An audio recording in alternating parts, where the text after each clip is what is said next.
every 6 months I'd finish a full 50,000 word book if I just wrote 8 minutes a day. And I think people misunderstand what books are, and they call things writing that isn't writing. They call research writing. It's not writing. They call coming up with a title or planning writing. It's not. The only thing that counts as writing is one word after the other.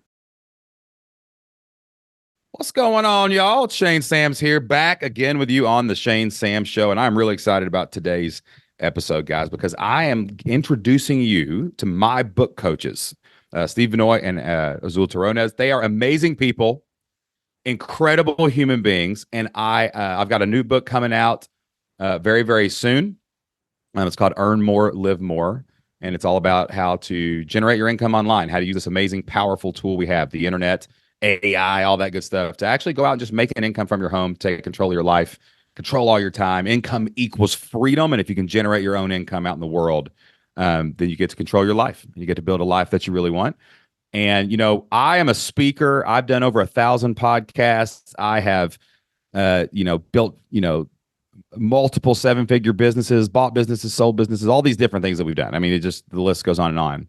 And I can honestly say that writing a book was probably the hardest thing I've ever done in my entire life. It is just such a different thing. And so many people want to write a book. I bet you listening right now want to write a book. I got a book inside of me and it's just waiting to come out. Well, man, most people have a book in their head and some of them start the book. Very few of them finish. And it's because it is a process.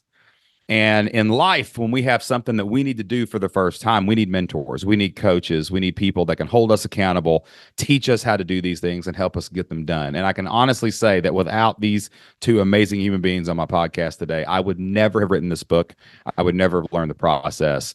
And I wouldn't be able to put that out in the world, pass that down to my kids, and use that amazing book and story of my life and things that I've done to inspire others, motivate others, and help them do that. So I wanted to get them on the podcast today, hang out with them, and go through the process of writing a book. They just wrote a fiction book. They've written multiple books. I just finished my book. And we're going to talk about that. We're going to talk about being an author, not just being an author, but becoming an author, getting your book done, and most importantly, getting people other than your mom to read the book. We want someone to actually read our books if we're going to write them, right? So we're going to have a great conversation today about writing books. I'll be back with you at the end of the interview to close up the show. But without further ado, here are my book coaches, Steve Vannoy and Azul Terronez. Steve, Azul, you wrote a book. That's amazing. Yes, we did. Yeah. So did you. I did. I wrote a book too. What's going on around here? It is amazing, man. Listen, I remember when I first hired you guys to help me write my book. And I remember Azul just sitting there and going, "Hey Shane, everything you think about writing a book is not writing a book." And you're now on the boat and you can't get off because we've left port. It's like, and you're like, "This is going to be really, really hard, dude. Are you into this?" And like, you were right. Oh my gosh, you both were so right. Yeah. Why is writing a book? You would think that writing the words down of something you lived or thought of would be easy. Why is it so freaking hard? Like, why is that so hard? You know what? What I've discovered over the years is that the resistance for writing a book is so much different than anything you do. Some people think that the greatest fear of humans is to be on stage and speak in front of public. I think it's to publish a book, to be honest. Because it's like, you can't take it back. Books have been around for thousands of years. They have meaning. We have a belief of who writes them, who doesn't. We have a feeling of what it means for it to be good and bad because we talk about books that way. So we start attaching it to who we are. And so I think there's a lot of things that make it difficult for that reason. And because schooling, education has trained us to be editors in our brain, like we're always editing to some sort of end of results and or accomplishment. Like you're going to get this grade from your teacher, your professor, or this, you'll pass this class or you won't. We rarely write for the sake of doing it for ourselves. So we get lost in this thing that feels so foreign. It's like we read books, but it's foreign to us. So I think there's resistance that's naturally built into it. And you writing a book, Shane, or anyone that has written one, it's a fraction of 1% who ever actually write the manuscript, about 3% ever finish it, and about 30% of that 3% ever hit publish for all the reasons you imagine. So it's though in the entrepreneurial world, you might feel like everybody writes books. That's because not everyone's an entrepreneur. So like that's already a different group of people, but it's a really difficult thing to do. Even though there are a lot of books being published, doesn't mean a lot of people are writing themselves or putting their names on them or putting their blood, sweat, and tears. Often I think we estimated with a couple of our friends that do this work, about 50 to 65% of the New York Times bestsellers list are all ghostwritten. So they don't feel that struggle that you felt when you were putting every word on the page. It's Yeah. different, right? I remember in the beginning, I was definitely falling into that entrepreneur track. I've got some buddies who did the ghostwriting thing, and they were like, "Hey, we get that classic, hey, you don't have time for that. You shouldn't be doing that. You need to just do an interview and let them interview you and blah blah blah." And we kind of started to try that, and then I was like 50,000 words into the book, and I was like, "That is not my book at all. That is wrong. That is totally wrong." And I remember you really encouraged me. You're like, "Shane, your voice is your voice, and you have to write at least this first book. You've got to write this book." Do you find that the ghost written books are like a different reflection of the author compared to the authors who just like sit down and do it? You know what I'm saying? It depends. It depends on the relationship with the ghost. I mean, Mike Michalowicz does not hold back by saying his books were all ghosted, but his relationship with his ghosts, they've been doing it for a decade. They have each other. They have a purposeful connection. Mm, Um, it's different than a lot of the books that are produced by publishers, big publishers. They have a formula. Their job is to sell widgets called books. They make their money mm, when they sell books. An entrepreneur or someone writing a book for legacy purposes, they have a bigger reason than to sell widgets. They want to make a difference. They want to make an impact. They want to share something that they care about. So they can lean into things different than somebody who's like, but that's not broad enough to sell more books. So it just depends on that. But I think that the formula of books, you probably started a book you read, it was okay, and then it kind of felt like it just same old book. Yeah. What was that? That was a lead magnet. What was that? Right. yeah. So it just depends. I think those things are changing. I think the industry for publishing is changing, just like the business world has changed, right? Mm, I think we'll see less and less of that because I yeah. think people are going to be savvy and go, "This is not a book I want to read." And all these AI books, people are like, you can write a book in 5 minutes with AI. You didn't write the book. The collective consciousness of humanity wrote the book through Chat GPT. What are you talking about? That's not a real book, right? And then Yeah. I tell you what was really emotional for me about the book, and this would be a good segue into your guys' book because I know it was a really personal project. My book's a nonfiction book. It started out, I can go out. I mean, I have no fear of creating a presentation for an hour, walking out in front of 10,000 people and blasting people's faces off. Let's go, you know? And as we wrote this book, and it was like our origin story to a bit, and then a bunch of other people that we had come in contact with. Like as I wrote it, I realized something that like it was almost like a way for me to like take stock of the last 10 years personally and kind of close that chapter and kind of create some space for me to what's the next 10 years going to look like. And literally, like, as soon as we kind of got done, I mean, there's always little things we're working on, but like, as soon as we kind of got done with the main story parts, I looked over at Jocelyn and I was like, I feel so free right now. Like, I have told all these stories on 1,000 podcasts to hundreds of thousands of people on stages all across America. But this was different. This was like my brain going, wow, your great grandchildren will be able to figure out what you did. And that's pretty cool. So you Yeah. now are free. You are free. You can go build something else. You can go do the next thing. You get to live the next life worth living so you can write the next book worth writing. And it really Yeah. hit me like really super heavy when that happened. I was like, I'll cry. You remember I boxered you. And I told you, I Yeah. sent you a message and I was like, dude, I am in my car right now, bawling my eyes out with an ugly cry I have not had in a long time. And it was just like, thank Yeah. you. It was so good. Yes. Like, it just felt It like, was now great. this book, the new book you guys wrote is I got to watch you guys kind of do this fiction book. Steve, like this book's really like personal to you guys. And like, so that is even another element of it, like where did the idea for your next book come from? Because I think a lot of people are like, what's my next book? I'm addicted now. I'm like, I know I was the hardest student to wrangle on the planet Earth, but like I'm like, I gotta write my next book. I gotta figure out what it's gonna be about. But like Steve, where did this new book come from? Like what was the process of letting that kind of new story emerge? Well, the whole idea of it was brought on by the pandemic and the lack of connection that we were experiencing. And we're going back 5 years, or almost 5 years, when we almost lost my dad to some. He had a lot of difficulties and challenges with his health.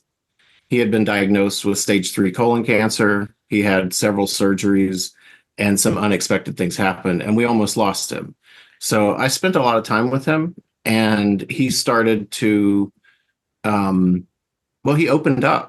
He was sharing a little bit more. And when his life kind of got back on track and he got a new lease on life, he was in remission. I don't know if that was officially diagnosed, but his health just miraculously improved. And with every moment we got to spend with him, it was like he was celebrating life in a different way. And Wow. He was 80. Let's see, he was 85 when he passed away, which was just a little closing in on 2 years now. So the project had started back then, and we wanted to preserve his stories. He told us so many things about his childhood, and it was really unique. And where he grew up, and where did he grow up? West Virginia? Is that where it was? West Virginia? He grew up in West Virginia. Yeah, southern West Virginia, not far from the border of Virginia, and in McDowell County. That's my people, baby. On the other side, they're just on the other side of the mountain in a different holler. That's all it is. That's where I'm. That's right. Yeah, man. McDowell County, Mingo County, Logan County, all those southern West Virginia counties are really known for mining coal. And my grandfather was a coal miner, and he passed away when I was 4 years old. But I do remember meeting him. He gave me a cowbell. He had moved to West Virginia from a North Carolina farm. Walked up in the early 1900s when he was like 15 years old and got a job in the coal mines to get off of the family farm. Wow. So you took these stories and blended them together into a fiction book. What's it called? Gone Missing? Is that what it's called? Gone Missing is the name of the first book, but the series is called Adventures in Cinder Bottom. And okay, I have a question. I have a question I have to ask. Okay, I have to ask this. This is because I am a hillbilly and I talk really funny. Okay. Like, was it tempting to call it Gone Missing without the G? Well, that's how you pronounce it, but we write it. That's right. That's right. I looked Gone at Missing. I said, Jocelyn, their book's called Gone Missing. And she goes, it says G. She's from Western Kentucky, so she doesn't talk like that. You know what I'm saying? But I was just asking that. We had that conversation. Do we spell holler out, or do we just call it a holler and just assume that it's spelled correctly in the book, or do we write it holler? So we had that conversation. Hollow or holler. Yeah. Well, I mean, I will tell you this, on signs in Kentucky, because we literally have signs that are like Baker's Holler. You know what I'm saying? But it is spelled hollow everywhere I've ever seen it. Yeah. So I think the grammatical choice. I think that was a good call. We decided to put holler because we're like, this is how you would say it, even though it's not how it's said. And people outside of here need to say it correctly to understand how they need to say it correctly, right? Or at least hear it in their head correctly. And and then you got Appalachian, or that goes in a whole different direction. But holler is. Have you ever heard I tell this joke on stage. It's a story I stole from somebody, but I tell it like it's mine because I don't remember who told it to me. But like there's this story I always try to like establish myself on stage in my core presence, right? And you guys know me. I talk like this. I act like this silly person all the time, and like but I want to make sure they know I'm from Appalachia. You know what I'm saying? Because that's who I am. And there's this amazing story. It's like the first settlers from Elizabethan England, when they landed on the shores of America, they wandered down into the hills and hollers of West Virginia, Kentucky, and Virginia, and they got cut off from all the other settlers who kept going west, who went to the Midwest, went up to Chicago, went down in the South, and all these dialects all across America emerged, right? But the people who were in the hills and hollers of Appalachia, not Appalachia, y'all got to say it right, Appalachia, They kept their original Elizabethan English dialect. And then I stop and I go, so how about that, y'all? I talk right and y'all talk wrong. You changed all the words. I'm the one that still has the original English. And you guys are the ones talking. So you don't get to think I talk funny. You talk funny, right? I always get to laugh. Yeah, I always get to That's laugh. good. I love that. This is a fiction book, though, right? It's totally Correct. fiction, but it's based on your dad's stories. Is that correct? Right. Yes, and Azul mentioned the title of the series is Adventures in Cinder Bottom. And Cinder Bottom it may be totally unfamiliar for a lot of people because it really doesn't technically exist so much anymore. There have been floods. There are a lot of things that happened in the area where he grew up. But about 15, 20 minutes walk from the holler where he grew up, he and some of his buddies used to stumble down to this little area called Cinder Bottom in Keystone, West Virginia. And a couple things to note. Keystone was notoriously known for lots of things. And one thing was the red light district, and that's Cinder Bottom. Oh, they had brothels, wow. There were illegal gambling, moonshining, lots of stuff that was going on, tucked away in the hills of West Virginia. And the train was coming right through there. So there were people coming from really, I would say all over the country, but more on the eastern side of the country, as far away as New York, Philadelphia, Cleveland, large cities. And they were coming into the hills and getting in on these big gambling, card games, lots of illegal activities. And it was kept this way from the late 1800s, early 1900s until about the 1960s. So you can imagine these 12, 13, 14-year-old boys that were running around trying to see what they could see, get on some of the action, just stay out of trouble probably is what they were trying to do more than anything. But they got into it more than they stayed out. It sounds like the Star Wars Cantina, but the West Virginia version. That's what it sounds like. It's like Luke Skywalker and Han Solo walking in, a little gunfight over with some guys. You know what I'm saying? That's cool. Yeah, anything goes. So we took this idea of Cinder Bottom and we're like, hey, this place would be forgotten. It's notorious. It's infamous. But like, what would happen if we placed these stories Dad would tell us in Cinder Bottom? Like, he grew up in Keystone, Norfolk, but like, what if we moved, like we just focused on Cinder because it's such an interesting place. And it was pretty integrated, meaning the rest of the country was struggling with integration, but there it just had different rules. And so it was a melting pot, basically. And we're talking like 1940s, 1950s. He grew up at that time, So we decided we'd make this a series of books where coming of age set in historical fiction. Because, you hear a 3-minute story from our dad, like, hey, let me tell you one. He would always say, let me tell you one. And he would tell like a story of something that happened. We had like 15, 20 of these. And I was like, it's not long enough for a whole story. And we didn't want to write a memoir about the events in the life. We wanted to take a license with the idea. So Adventures in Cinder Bottom was a way to paint the positive light for Appalachia in a notorious area and make them more lighthearted, coming of age, Hardy Boys-esque feeling, not so much the heaviness and downtrodden attitude that most people in the rest of America think of Appalachia. And I don't think it's only because it's how it's painted in the media and in books. So we're like, what if we just change the narrative and make it this beautiful, wholesome place that you do grow up in, you do have morals and values. It isn't just this backwards place. So that was our focus and intention. And we wanted to honor our father and he could see himself. He was able, before he passed away, to read the first book and part of the second book and gave us his blessing. Like, yeah, that's Cinder. That's the way to go. It's just like that. It's incredible. See, that's what a book can do. And I think everyone is trapped in this. Write a book, get a funnel, make your millions. This is just a cog in the machine. But it's like a beautiful way to preserve not only like your dad's memory, your dad's memories, but then also like a place and time, right? Like anyone can go read that book 100 years from now and say, wow, that was a wild place. And they know it's fiction and they know there's characters and they know all that, but it's the echo of what that place kind of was. And you don't get to do that anywhere else. Like that's legacy. That's not just, who cares if 1 million people read it or 100,000 people read it, or it sits in a library and a random college student pulls it off the shelf. That's legacy, and it's just sitting on the thing. What was the difference between? Because I've got a story in my head. It's a fiction book. I've actually got lots of notes and characters. I've been writing this. I was a weird kid because I was like this like knucklehead jock athlete type guy.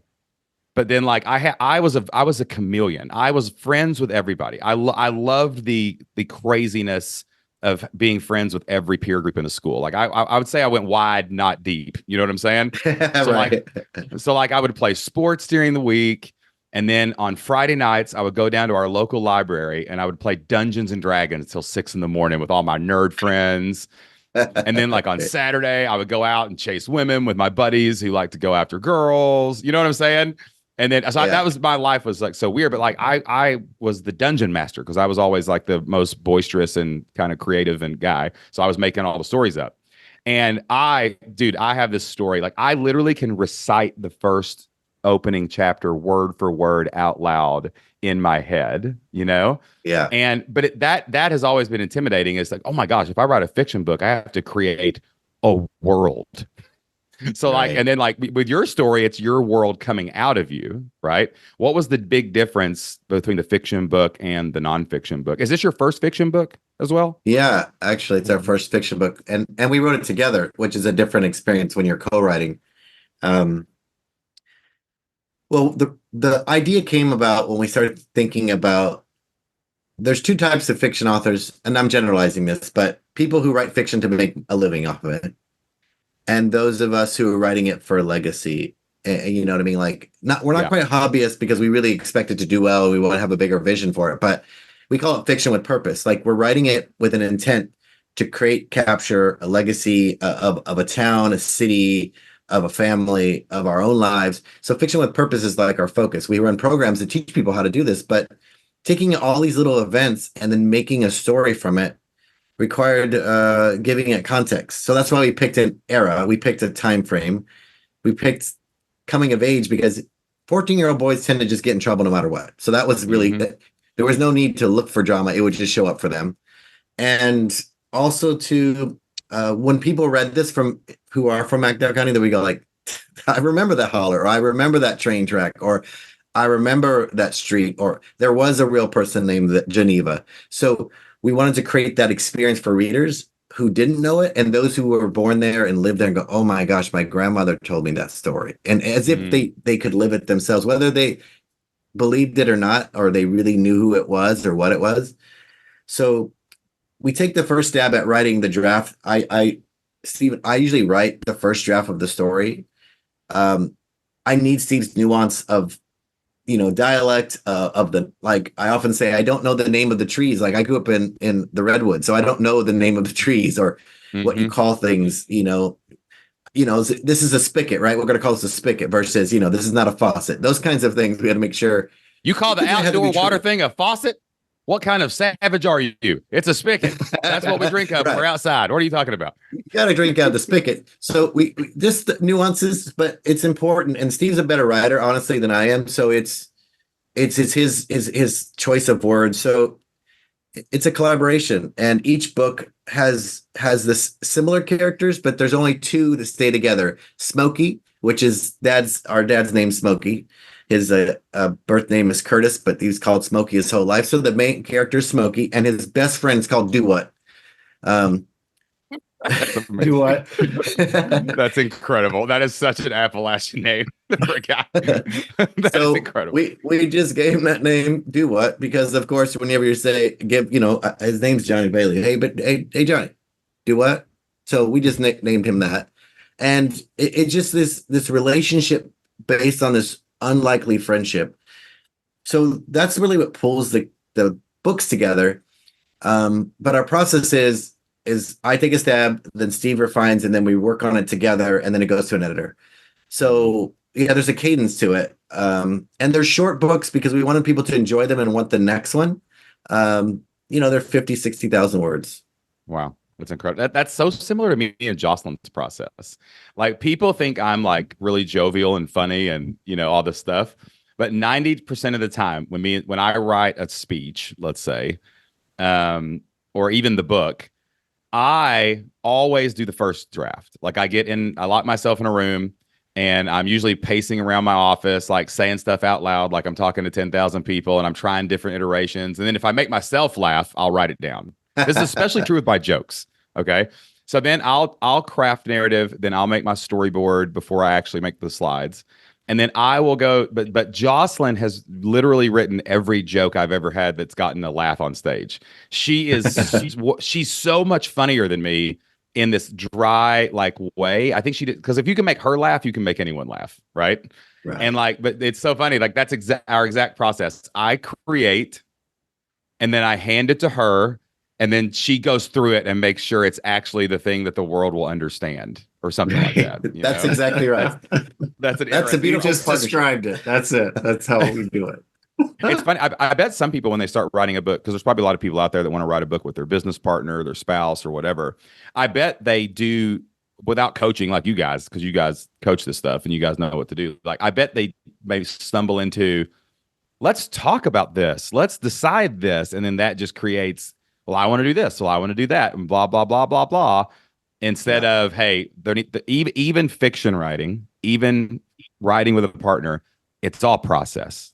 Like you kind of have to get the process down going into a book before you actually know what you're going. Like Steve, I was trying to write this book like on the road, on airplanes, and like while I was my free time, and I've missed more deadlines than probably any client you ever had. And then like Azul finally just said, "Hey Shane, we're going to meet every week, and you're going to sit there and write, and I'm not going to talk to you because you're not doing this. There needs to be a better process for getting this done." Like that's kind of what it is, though, right? The book requires almost process first of how you're going to write the book, and then the book is inside you. It's there. We just have to dig it out. But it's like a archaeological dig site. You got to have a process and a grid and uncover everything. Do you find that's true with most of the authors that come through your stuff?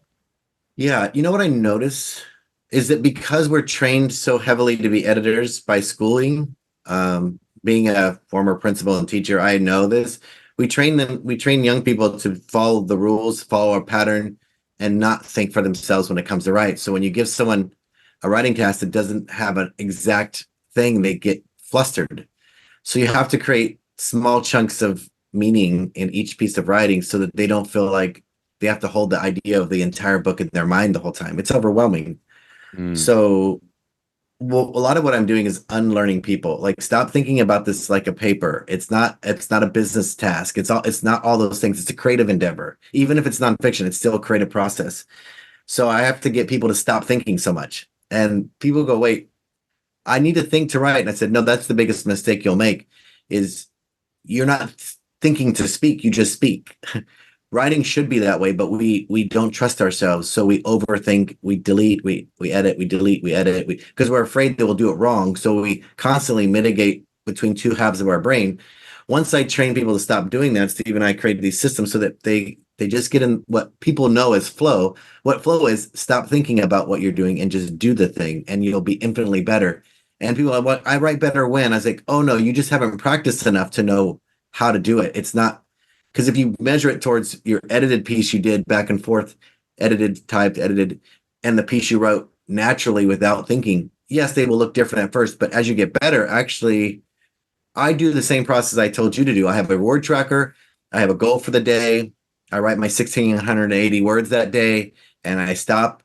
I write these books in a month with no more than an hour, hour and a half a day. It's a really clear process, because if I get lost in my mind, because I'm writing about Appalachia. I'm not from Appalachia. I'm a kid from the little beach town in California. Like, I have to drop into a space of being there. I mean, I've been to Cinder Butte. I've been into the hills and hollers, and I know what it feels like. So I have to just be there and then bring these children, these boys to life and the characters they connect with. But I can't do that by overthinking. And that might be different from a lot of people's process, but I find it unlocks creativity when you get people out of their mind.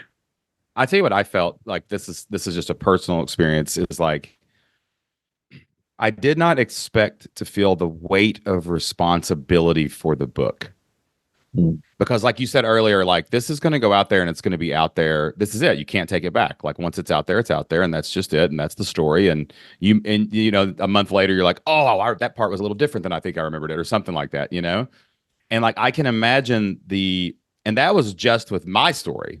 Right. And the story of the people that I featured in the book, too. I wanted to share their story as well when we were talking about our students and people that have been through our community and all that.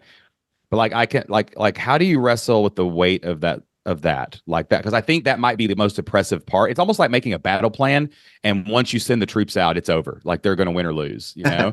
And this is like this fiction book, and probably with all your books, but like this is Steve's your dad. You know what I'm saying? Like the weight of that. Did you have to? How do you wrestle with that responsibility of what the book's going to become? And put it out like that's the place where trust seems to break down for me is, oh my gosh, do I trust myself enough to handle this responsibility and do this story honor and get the feelings and the emotions I want from the reader of the book? Like how did you guys handle that responsibility to push forward and get this one done? Yeah, I think we both had different levels of there's not a word for it that I can think of. It's not imposter syndrome, but it's an adjacent feeling of, I don't know if we're worthy to do this. I don't know if we'll do it justice. What if this is like a whole group of people. This isn't just our dad. This isn't just fiction. This is like where we could influence the way people think about others, and we want to be thoughtful. And we tackle some challenging issues of race and things like that in the book, but gently. So for me, I just wanted to do justice to our dad and to Steve and the people of West Virginia and Appalachia in general. So I struggled, I'm dyslexic. Writing, it was never easy for me. I flunked freshman English at UCLA. I had to take it over at City College. Like I am the least likely person that should be doing this. Though I was a teacher, but it still was really difficult for me. So my imposter syndrome is more around making sure I'm true to the story and around putting it out there. I know it's probably a little different for Steve because yeah, what was your process, Steve? Like when you first started doing that, like what was yours? Like because it's like we're going to write a book about my dad. Wait, what? Okay, this is going to outlast him big time. You know what I'm saying? This is going to outlast all of us probably. Like, did you feel that responsibility to get it right? Huge responsibility, like among my family, and I think at the beginning of it, when it was just an idea, we were tossing that around with him. It was quickly the decision was made right away. Yeah, boys, let's do this. Oh, I'm all in. He was doing really well at the time that we started the process, but we could see the mortality, the fragility of life, and watching him come close to near death and then spring back. And he lived for another 3.5 years almost with bowling twice a week, hanging out with his buddies, doing lots of walking. He used to, before he fell dead, his health dropped. He had gone to the Masters and walked around the course. And not your typical 82-year-old man, I would say. He was my hero, and I looked up to him for so many things. So a lot of other people around us in the family and in the community really just loved my dad. He was charming. He was he was a character. And I'll tell you this from personal experience. The guy in your town that's named Smokey is popular because we've got a couple Smokies. I know this for sure. Yes, for sure. When you described, you were a part of all the groups. I think that's how I envisioned my dad. And he was wicked smart, but growing up the son of a coal miner, and lots of his friends, their dads were coal miners. He wanted adventure, and he wanted out of West Virginia, of McDowell County. He returned there. He lived his entire life there, not in McDowell County, but in southern West Virginia. And I grew up there. So in the first 28 years of my life was spent in West Virginia growing up. And those hills are familiar to me. So that was something I could contribute. But getting it right, or like that sense of responsibility, was huge. And I think the unique thing was he was part of it with us. He was having conversations, and we would, to create that world like that Azul described, because he took the first stab, and not being from there, the conversations that we had early on with my dad, some of them would be just like, hey, that place you told us about, the little corner store that the guy ran, and can you talk about that, Dad? Like, what did it feel like? What did it smell like? What did it look like? The places that he would hang out with his buddies. He kind of sort of went through an inventory of all these different spots, their hangout places, where they played ball, what they did in their spare time, looking for moonshine stills, or the games they came up with. So that kind of stuff got to come into the books. And I know that we've done a good job. We've gotten so much good feedback, both from him, but then losing him, we were in the second book, and had handed it off to him. We got through about half of it right before his health dipped. And then Azul and I took a big hard pause. We just focused on family. I was there with my mom and dad for 2 months, right toward the end of his life, and just there day to day, just spending each day and helping care for him because he needed a lot of care. And That was also yeah. very, as your friend, not just us talking on a podcast. It was very beautiful. You know what I'm saying? Because we're all, I think, getting to that age where we're losing people now. And, Yeah. watching you guys like, hey, because you guys are powerful entrepreneurs, you're leaders, you love your clients like insanely well. Like that's one thing. Just from me hiring you as my book coach, I just want to say I felt completely loved and cherished Oh, okay. through the whole process because I had to earn it because I was making you guys crazy probably. But like it was really beautiful to watch you guys do that. It was a good example of just how life should be. You know what I'm saying? Not it sucks that things happen bad, but it was a beautiful example of how to handle life. So I just wanted to honor you guys for that for a Thank second. you. Yeah. Thank you for Feel that. good. And it actually reminds me, I mean, Azul and I, over and over, we built our business in a way that we could do this with our family. If one of them needs us, we're able to shuffle things around. We never intended to create a business where we couldn't focus on what mattered most to us. Amen to that. And All right. So I'm feeling a little bit of process emerge here now. Okay. So because you guys are the best at this like book writing thing that I've ever seen do it. So like the first thing I'm hearing is, okay, if you're gonna write a book, like if you're just like a how to write a freaking book, like everybody, like you said, so many people want to, so many people have it, so many people start, nobody finishes. What's going on, people? We got to get you out of here. Right. But like, Yeah. the first thing I'm hearing emerge is like, hey, when we decided we were going to do the book, it was a decision. This is going to Yeah. happen. So we have to commit to it. The second thing, I think people miss out on is you started doing the work, the research. Like even on your own stories, I was shocked at how I had to sit and work on the story more. And I'm a master storyteller. Like that's what I do for a living. But like I had to work on the book story. Is that like pretty much like how it starts? Like you commit to the book, you buy some accountability because you're not going to do it on your own, people. I hate to tell you this. You better get Azul and Steve to help you. And then you start the research and the work. Do you usually find research is like that first little bubble that pops up of what we're going to actually write about? Yeah, it's the curiosity has to start somewhere. And I wasn't sure how to tell the story. I didn't know. I wasn't sure where to start. So first I just, because obviously Steve grown up with dad, but he didn't always tell these stories to the family. In fact, several times, Shane, he would say like, hey, he would tell our mom, hey, you can't be in here. He didn't want her in there. and the next it was I couldn't be in And there. then he would say, hey, Steve, That's great. you're out. I need to talk to Azul. And Steve's like, what are you going to tell him? And he's like, get out. So I would record these things from him that were, I could feel his vulnerability come out in him telling this. Like, because he needed to tell this. He needed to get it off his chest. He needed to come clean. It wasn't any really heavy stuff, but it was an emotional moment for him. So when that happened, I was like, oh, this needs to be a book full of emotional decisions because that I could tell that was what was weighing on him, not the craziness or the ridiculousness of all the things that happened in Cinderbottom, but the emotional feelings that he's taken away from it. His after 70 years later of telling these events, I was like, okay, so I know the heart of this has to be emotional. It can't be wild, crazy, because that's not how he perceived his world. And that's a good point too. Like I discovered that about myself is like, there's a very big difference in telling a story on stage compared to writing it on paper. Right. Right. And I found myself like I have to be brutally factually honest as deeply as possible so that I truly capture like what was happening.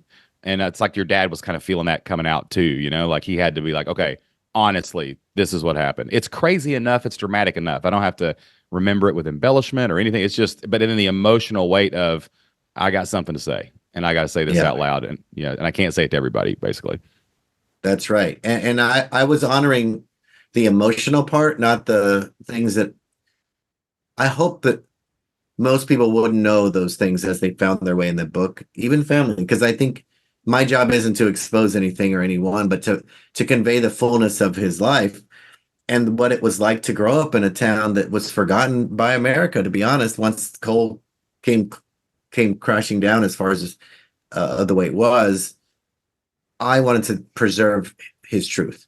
Mm. So for me, it was first finding that nugget of curiosity, and it was an emotional one, which surprised me because I didn't know I could identify with the emotion. So I was able to then find a character in a characterized version of himself and create a buddy that he'd often would talk about in a fictionalized way so that I could paint the picture of a relationship between these two boys that were unexpected and their adventures they go on. So that was part of it. I had to find the character of myself. That was weird.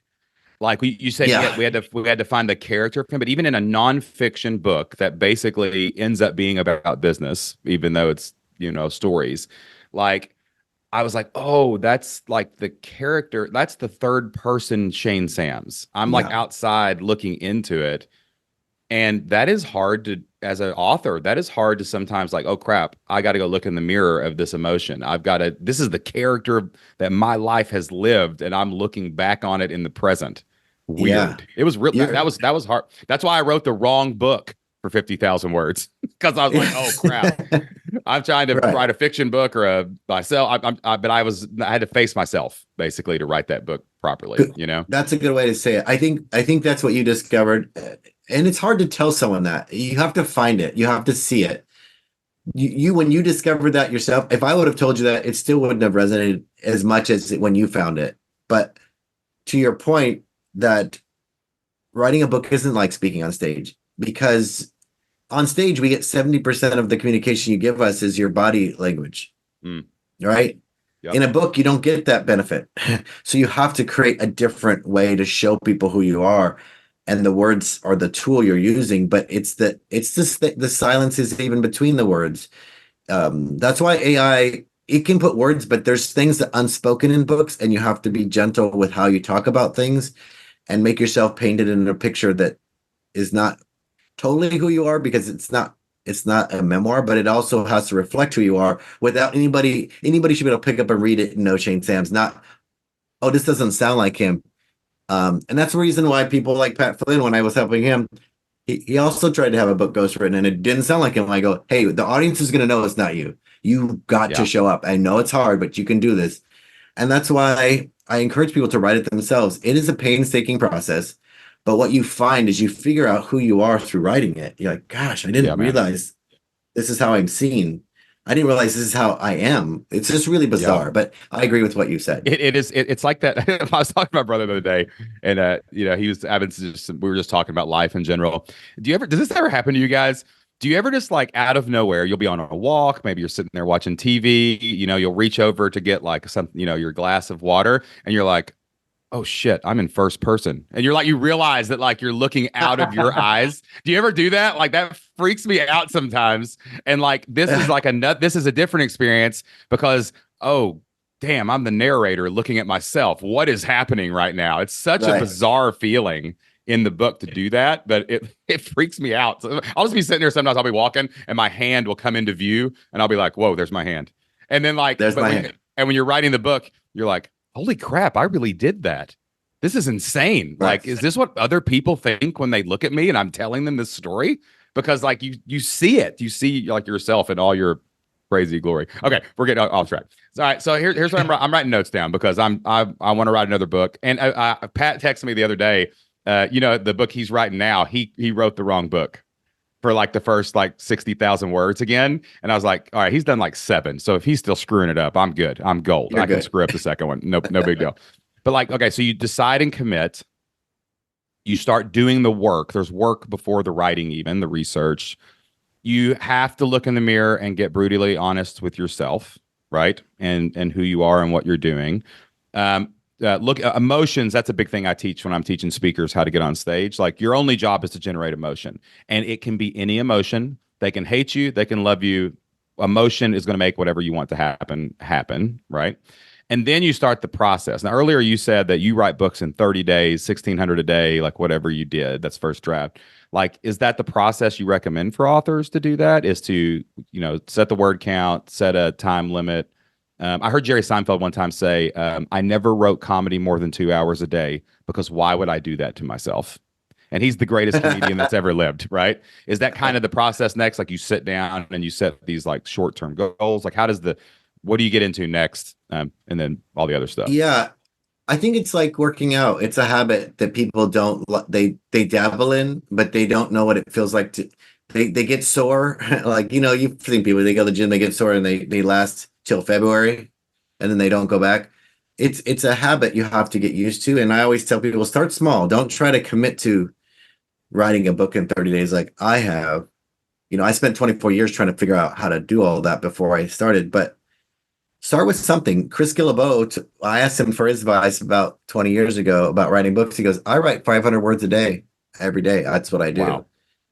So he goes, that's just my pace. I don't feel like I do better if I go more. Some days I do. He goes, but I that's what feels good for him. So even people like Stephen King only write 4 hours a day some days because their craft is, you're exuding so much energy to get it done. So I say, get a simple plan to be consistent. That's what I constantly are trying to say. Hey, it doesn't matter. You can't, people always tell me, I'm going to go to cabin. I'm going to go to Sedona for a month. I'm going to come back with a book. I say, Yeah, I thought that too. I remember this conversation literally. Hey, dude, I'm getting away for a week. I'm going to be in Mexico. I'm going to do this. And you're like, okay, buddy.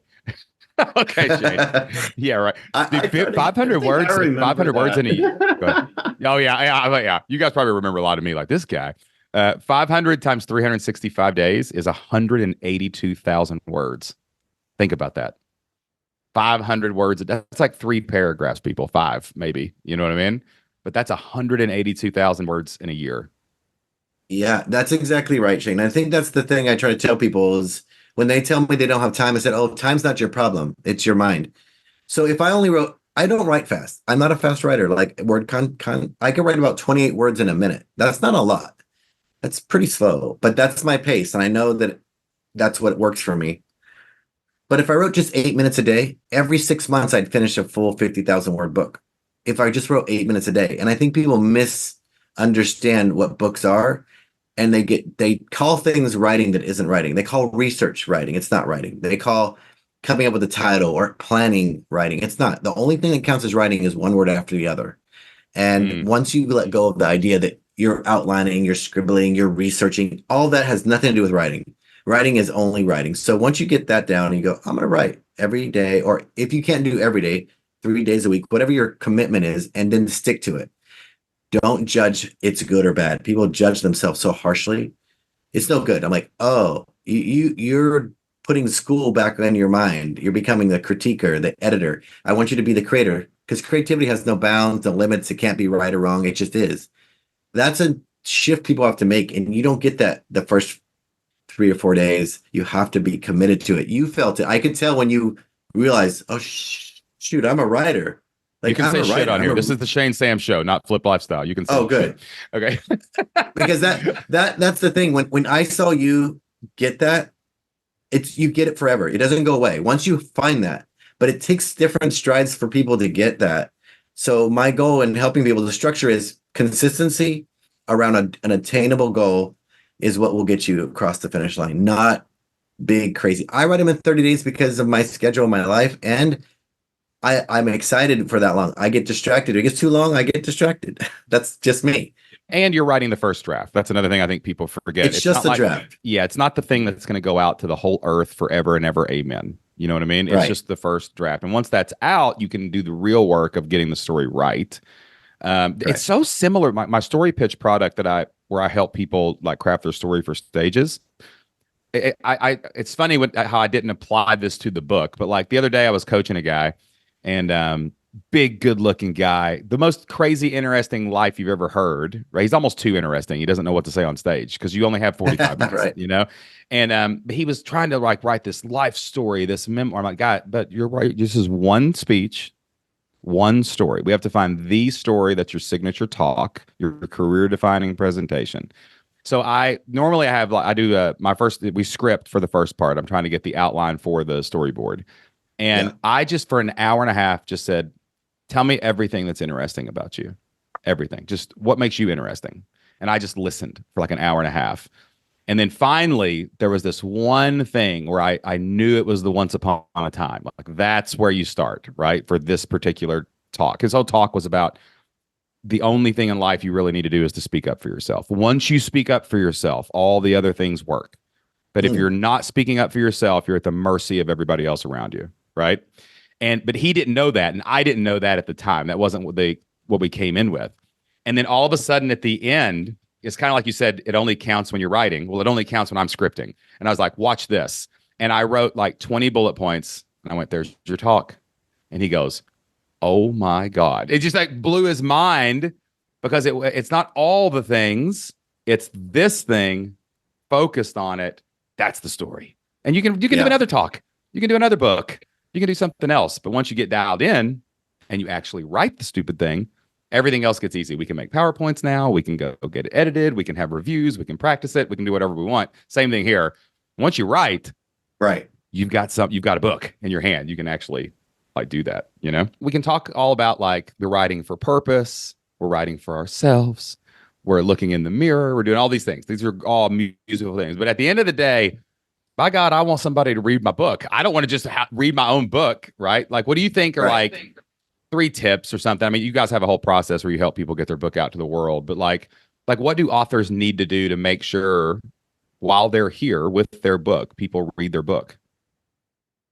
Yeah, I would say, first of all, if you're not sure the book should be written, or you're not sure if the book you have is right, validate the idea. Try creating a pitch about what your book's about and see how people respond. The other thing is, where do your ideal readers hang out?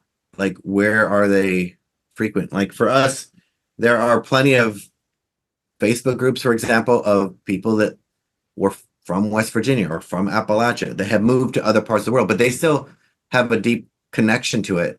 So whenever they hear anybody talk about Appalachia, they lean in like, what's going on? What are you talking about? So we know that if we go there, that's where people would want to hear these stories. So find where people hang out. Where do they spend time? What podcasts, what shows, where do they spend their time? And find out, how do I get in front of them and share my story? And then the next thing is, don't be afraid to create a tribe of superheroes that will help you spread your message. Don't do it on your own. Mm-hmm. Like you and I, or Steve and I, and you, Shane, and Jocelyn, we know how to amplify our message. Most people don't. And they just say things to me like, well, if it's good, they'll find a review. I said, no, that's not how it works. You have to tell people, hey, would you review my book? Like I sent you a book. I'm like, hey, when you get it, would you leave me a review? They're like, I can't oh, sure, wait I will. to read this book. I am your target demographic. 100%. So that's the kind of thing. Be prepared to get superheroes to help you. And then superheroes to me are just, without any entrepreneur speak, these are the people who would help you move with pizza and beer. Those kinds of people who do extra for you. Ask them, would you review the book? Would you share it on your social? Would you buy a copy for a friend? Those are above and beyond someone just buying the book. But with your superheroes, they amplify your message. And some of them have audiences. They might have a small audience, like they run some sort of business and they want to put it front and center, or maybe they have a large audience or email list. So you just got to think of who has influence, where are the people at, and how do I amplify that message and not do it all on my own. And that's easier to do than you think. Like the other day, I was where was I? I was in my office at home, and I was like doing the same thing because me and you as well talked how to promote the book a couple weeks ago, and I was like, okay, who are the people in my life that would read the book? They would at least want a copy because they're my friend, even if they never read the whole thing. They probably know my story, but they like, hey, that's Shane's book. I'll put that on the bookshelf. Yeah. And I just opened Facebook, and I started at the top of my friends list, and I just went down the list, and I wrote down all of my friends who I wanted to make sure at least I would get a copy in their hands, one way or the other, right? Right. And then I just looked at those people, and I said, like, who has a podcast? Who has a Facebook group? You can go to Facebook groups, people, and by the way, and see who owns the Facebook group on Facebook and ask them if they want to share your book. It's like really easy to find those people, But like that's what I did. I just now that I know who they are, we still have like 2 months left before we can actually get the copy in our hand and all that stuff. But at least I know, and I'm thinking about it, and it's my responsibility to reach out to them and be like, hey, can I mail you a copy of my book? What are they going to say? No. Or what are they going to say? Sure. Will 10% of them read it? I don't care. Somebody read it. And that's just one person. If I get one person to read it, I'll find more. That's all I need. Yeah, that's right. And you got to realize that authors are a great source of reaching out to because they know the pain it takes. So they're more than willing to help sometimes, like leave a review or give you some sort of support. Like we reached an author who I had on my show as a podcast guest, wrote a beautiful book, a memoir, who happens to be in Winston-Salem, which is in that sort of the Appalachian sort of window of people move from Bluefield or from places where you might be there. So it's a good place for us to be. She said, I'll hook you up with the local bookstore. I was like, great, that's a big advantage. So you might have people in your world you don't even realize that can really help you and care a lot about this topic, and they'll be willing to support you. And a lot of people, they're going to live through you. They're not going to write a book, but they're curious about how you did it and they want to talk to you. So I agree with you, like just getting the conversation started. And because we wrote this together, we're gay men. I'm not from Appalachia. This is a legacy piece. It's fiction. It's about a place that has a notorious, like we have all these story opportunities for both media and people to talk about that aren't from Appalachia. So we found ways in which to amplify the message, even though it's something that it could be just regional. I think it has a broader conversation that's willing to be had. 100%, man. 100%. Well, listen, I will say this honestly. This is not me blowing smoke. You guys know me. I'm an entrepreneur. I have spent me and Jocelyn figured it out one time, and I think we've spent $250,000+ on coaching, professional development to get to where we are today. And I will honestly say that writing this book with you guys was the best coaching experience I've ever had, because I literally you put up with me, and that's a lot. It's a lot. It takes a village to raise Shane Sams. It really does. You know what I'm saying? But honestly though, I just have I've done a lot of coaching programs. I've been so thankful for all the experiences. Like every one I've ever done has been great because I really am selective who I work with, and I have never felt more loved. I have never felt more patient. I have never felt also to the clear skill and expertise oozing from a coach. Like a lot of people blow smoke and say they're a coach because they did something, but you guys are truly, really, really, really good at this. And I know the people you've worked with. I know the people you've helped get books out there. And if anybody wants to ever write a book, I say go talk to Steve and Azul, period. And that's the way it's going to be. Wow. For good, man. So tell everybody real quick before we get off here, just tell them real quick about your business, and if they want to reach out to you, if somebody's got a book in their head and they want to get it out there, man, how can they reach out? Yeah, so our business is called Authors Who Lead. We help people like yourself, leaders like you, write and publish books that people love. That's our focus of our work. And thank you for the compliment, because our motto or our phrase that we have in our business is people over paper always. And because we believe that the people are the thing that make our business grow. And so we're committed to them for the long term. And so Authors Who Lead, we also have a podcast called Authors Who Lead, where we share behind the scenes stories of people like yourself. You got to come on my podcast now and talk about this craziness of writing. 100%. And anytime. Help people learn. We have a community. I got that from you. Thank you. At our last conference retreat we had when you came to, you said all in on membership. So we do have a community for people who are testing the waters. Even if they're not sure, they can join at whatever level. And we have such a diverse group. Yes. It's a beautiful community. It's incredible. Of people who are genuine, incredible, and they're dedicated. That was the thing we were looking for, and they didn't want to leave. So why not support them through? Because becoming an author, there's a lot of new territory, a lot of new ground to walk on. And when you have other people who can relate and give you feedback and support you, inspire you, and help you when you're just a mess, when your book falls apart, or that's what people don't realize is it's a lonely thing being an author, because it's just emotional. You don't even know what's going on with you. You don't know why you're resisting. This didn't work. I wrote so the community is there to support people from, just starting out to, this is my fourth book. I'm want to nail it out of the park. So Authors Who Lead is where you go to find any of that stuff. Love it. And also too, everybody go by Gone Missing, or I'm gonna say Gone Missing. Gone Missing. Gone Missing. That's exactly right. Love you both, man. Love you too. Oh, thanks so much. I love you. All right, guys, that wraps up my interview with Steve and Azul, my book coaches, the people that helped me finish my book. Make sure you check out everything they have over at Authors Who Lead. It really is the best coaching program I've probably ever been through, led by two of the best humans that I have ever met in my entire life. Highly recommend them if you want to write a book, you want to get it out to the world, and you want to tell your story, leave that legacy, and get that thing in people's hands so that people can see it, man. They made the process easy. They made the process clear. And they took care of everything else on the backside too. Like they're the ones putting it on Amazon. They're the ones getting all the little numbers on the spine of the book. They just do everything. It's full service stuff. They do a lot of different things. They coach, they publish. They have a great community of authors.